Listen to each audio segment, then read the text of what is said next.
Hello friends, welcome to library science classes by Preeti. आज के video में हमारा टॉपिक है भंडार सत्यापन स्टॉक वेरिफिकेशन इन लाइब्रेरी। तो फ्रेंड्स, सबसे पहले यदि आप हमारे चैनल पर नए हो तो सबसे पहले चैनल को सब्सक्राइब कर लेना, क्योंकि यही वो चैनल है जिससे बिलिस कोर्स से रिलेटेड सब्जेक्ट के मेन टॉपिक का नोट्स का वीडियो आपको अवेलेबल कराया जाएगा।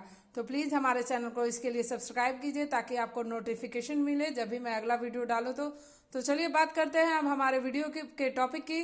तो हमारे वीडियो का टॉपिक मैंने आपको बता दिया है क्या है, तो चलिए शुरू करते हैं। अब देखिए, यहाँ पर मैंने लिखा है स्टॉक वेरिफिकेशन है। जैसा कि मेरा टॉपिक आज का है स्टॉक वेरिफिकेशन इस वीडियो का, तो इसमें मैंने 3 चीजें आपको दी हैं। भंडार सत्यापन की विधियां हैं, आवश्यकताएं हैं, गुण एवं दोष हैं भंडार सत्यापन के स्टॉक वेरिफिकेशन। तो देखिए, सबसे पहले क्या है, पुस्तकालय में भंडार सत्यापन का अर्थ। भंडार सत्यापन पुस्तकालय के लिए अति आवश्यक कार्य है। पुस्तकालय के भंडार सत्यापन से अभिप्राय है कि पुस्तकालय में उपलब्ध पठन सामग्रियों की वर्ष में एक बार भौतिक जांच करना है। भौतिक जांच क्या है? इसका तात्पर्य यह है कि ग्रंथालयों में भंडार सत्यापन के कार्य द्वारा यह पता लगाना है कि कौन और कितनी पुस्तकें पुस्तकालय में उपलब्ध हैं और उन पुस्तकों की अवस्था क्या है, अर्थात वो पुस्तकें जो हैं कौन से कंडीशन में पुस्तकालय में, लाइब्रेरी में अवेलेबल हैं, सही में हैं, या फिर वो फटी हुई हैं, या फिर उनका दोबारा जिल्दबंदी कराना पड़ेगा, मीन्स बाइंडिंग कराना पड़ेगा, या फिर उनको हटाना पड़ेगा। इन सभी का पता हमें भंडार सत्यापन के द्वारा चलता है, स्टॉक वेरिफिकेशन, जो कि साल भर में एक बार होता है। तो अब देखिए यहाँ पे क्या है, LM हेरोड ने बताया है कि भंडार सत्यापन पुस्तकों की जांच पड़ताल द्वारा निरीक्षण करने की प्रक्रिया है तथा यह पता लगाना कि कितनी पुस्तकें ऋण पर दी गई हैं और कितनी पुस्तकें निधानियों पर उपस्थित हैं। फ्रेंड्स, यहाँ जो नोट्स मैंने बनाया है उसमें निधानियों शब्द का प्रयोग बार बार होगा। इसका मीन्स है सेल्फ्स, जो कि रैक होता है। पर तो आप इसे नोट कर लीजिए, हो सकता है आपको इसका मीनिंग समझने में दिक्कत हो। तो आप फिलहाल इस पेज को फॉलो कीजिए और नोट कीजिए इसे।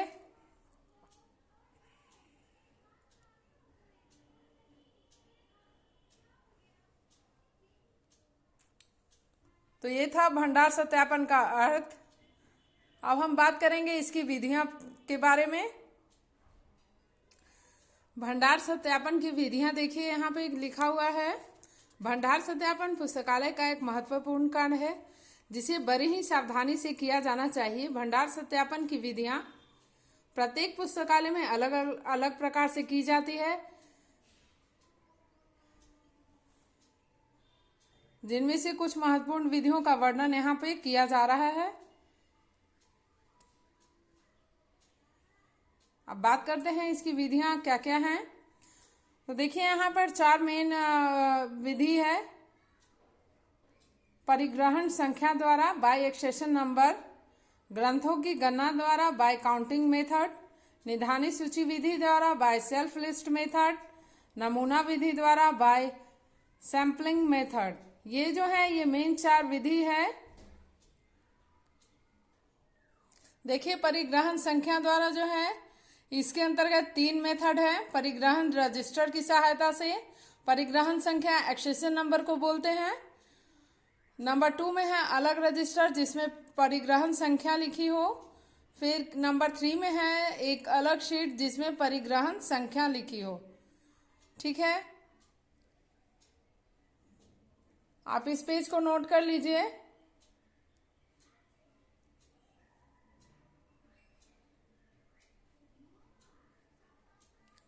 तो अब बात करते हैं इसके पहले नंबर की, परिग्रहण संख्या द्वारा।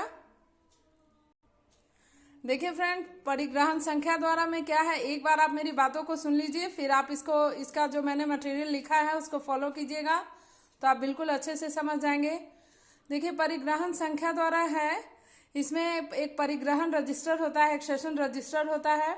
उसमें 2 व्यक्तियों को काम में लाया जाता है, 2 कर्मचारी रहते हैं इसमें। एक कर्मचारी जो है उस रजिस्टर को लिए रहता है और दूसरा कर्मचारी जो है उस रजिस्टर के बुक में से एक्सेशन नंबर को देख देख कर बोलता है, और जो रजिस्टर में एक्सेशन नंबर दिया रहता है ना, उस पर टिक लगाया जाता है। तो वो इस तरह से मैंने लिखा है, परिग्रहण रजिस्टर की सहायता से पुस्तकों का सत्यापन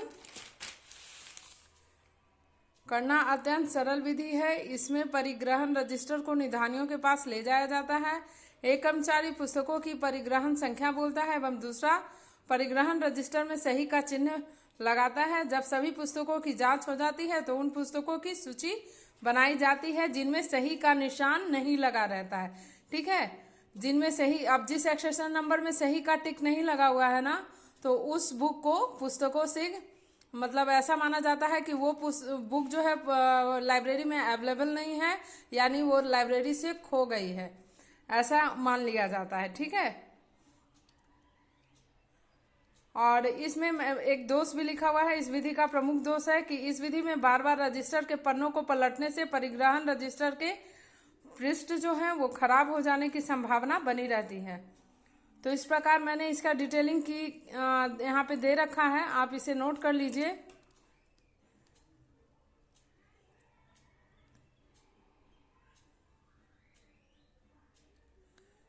चलिए अब इसके दूसरे पॉइंट पे आते हैं, अलग रजिस्टर जिसमें परिग्रहण संख्याएं लिखी हो। इसमें भी सेम मेथड है, बस इसमें क्या है, उसमें क्या है, डायरेक्ट परिग्रहण रजिस्टर का यूज होता है, मीन्स कि एक्सेशन रजिस्टर का यूज होता है। और इसमें एक रजिस्टर अलग से लिया जाता है जिसमें एक्सेशन नंबर अलग से लिखा जाता है। ठीक है, और मेथड्स दोनों का सेम ही है। तो इसको मैंने इस तरह से डिटेल किया है, आप इसे लिख लीजिए।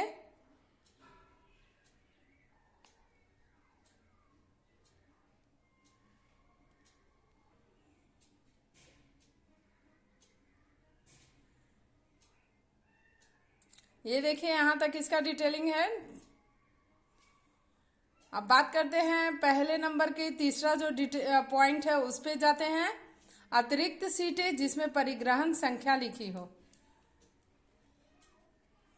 इसमें क्या होता है ना, इसमें एक अलग अलग कार्ड बनाया जाता है, हर एक्सेशन नंबर के लिए इसमें अलग अलग कार्ड का यूज होता है। ठीक है,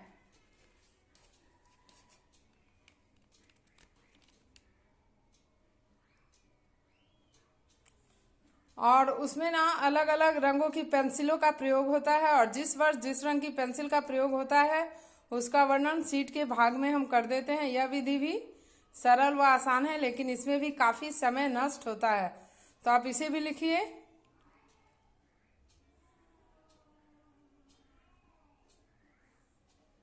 तो ये पहला पॉइंट के अंतर्गत जो 3 पॉइंट था, ये अभी उसका डिटेल था।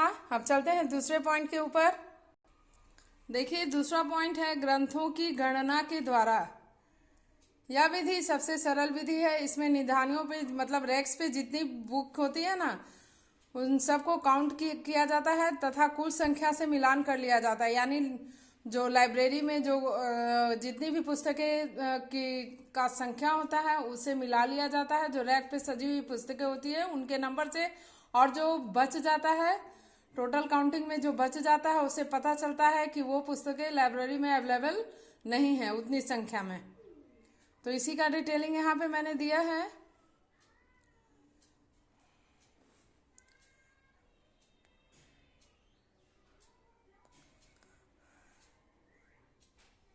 अब है निधानी सूची विधि द्वारा।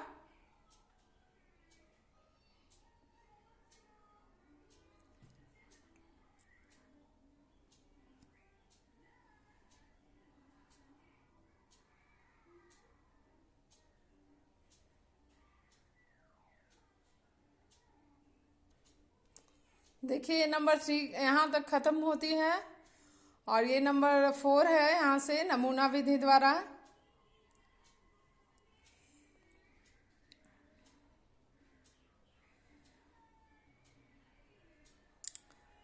तो ये था स्टॉक वेरिफिकेशन का मेथड। अब बात करते हैं स्टॉक वेरिफिकेशन का नीड्स, एडवांटेज एंड डिसएडवांटेज के बारे में। ये देखिए मैंने आवश्यकताओं की डिटेलिंग यहाँ की है।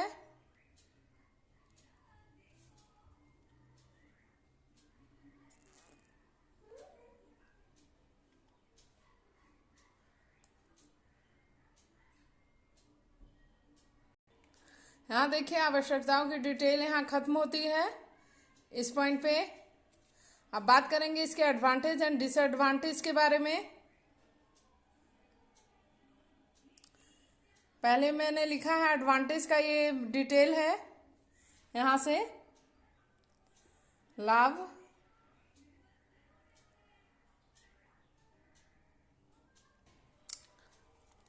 और यहाँ पे एडवांटेज का डिटेल खत्म होता है। नंबर 5,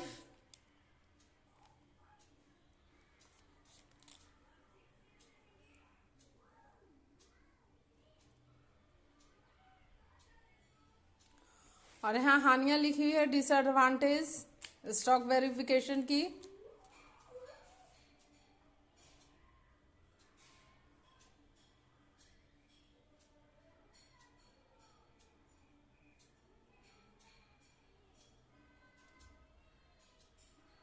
आई होप आपने मेरे द्वारा दी गए नोट्स को अच्छे से फॉलो किया होगा, इसका स्क्रीनशॉट लिया होगा।